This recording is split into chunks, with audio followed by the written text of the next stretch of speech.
সন্ধ্যাবেলায় বেশ মুখরোচক খাবার হলে ভালোই লাগে, তবে সেটা সময়ের অভাব হোক বা জিনিস কেনাকাটার অভাব হোক, দুটোর জন্যে কিন্তু পারা যায় না।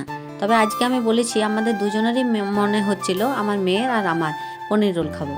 তবে পনির রোলটা আমি বলেছি তুই যদি হেল্প করিস তবে কিন্তু করতে পারি, কারণ পনির রোল করতে অনেক কিছু ঝামেলা লাগে। তবে মুখার্জি বাবুকেও ছেড়ে দিইনি, জানি মুখার্জি বাবু এসব খেতে খুবই পছন্দ করে, মুখে না বলুক কিন্তু আমি বুঝতে পারি। এখন ময়দাটা মাখতে দিলাম মুখার্জি বাবুকে। মুখার্জি বাবু বেশ আটা ময়দা ভালোভাবে মাখতে শিখে গিয়েছে এখন।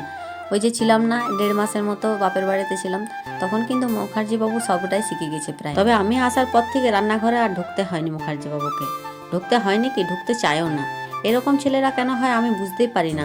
শরীর খারাপ হলে হয়তো যদি বা আসে রান্নাঘর দিকে, বা আমি কোথাও চলে গেলে তখনও আসে, কিন্তু এরকমই যখন বউ ঘরে থাকবে তখন কিন্তু আর রান্নাঘরটা মানে দেখেও না ঘুরে।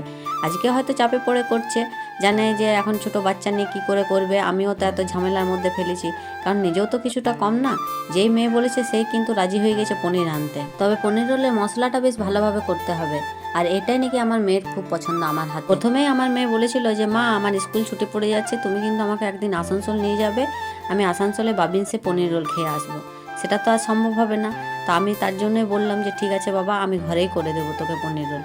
তবে পনির রোলের মতো করা হয়নি, যেহেতু রাত হয়ে গিয়েছিল অনেকটাই, তার জন্য না ওইগুলো আর ধৈর্য হলো না। আমার পুচকু ছোটোর থেকে ওষুধ খেতে বেশ পছন্দ করে, মানে একদম সদ্যজাত বাচ্চার থেকে এতটা যে ওর ওষুধ পছন্দ হবে সেটা কিন্তু আমি ভাবতেও পারিনি। যাই হোক, আমার কিন্তু রান্না বান্না কমপ্লিট হয়ে গেছে। তবে কি জানো তো, আমার রোল বানিয়ে বেশি খেতে ভালো লাগে, আবার মুখার্জি বাবু আর মেয়ের দুজন কিন্তু এরকমভাবে খেতে পছন্দ করে। ওরা বলে যে না, রোল বানাতে হবে না, আমরা দিয়ে দিয়ে খাবো। তো আমি দেখলাম যে ঠিক আছে, আমারই তো কাজটা কম হবে, রোল বানাতে তো বেশি কষ্ট লাগে। আর আমি সোয়াবিনটাও দিই, যাতে আমার মেয়ে সোয়াবিনটা একটু পেটে যায়। আর সোয়াবিনটা দিলে না একটু বেশ ভালোও লাগে, গ্রেভিটা আরও বেশি হয়। সবসময় তো এতটা করে পনির পাওয়া যাবে না, তবে মুখার্জি বাবু একটাতে পোষায় না, দুটো দুটো করে খেয়েছি আমরা। খেতে কিন্তু দারুণ হয়েছে। আমি তো বললাম আমি পনির রোলটা বেশ ভালোই বানাতে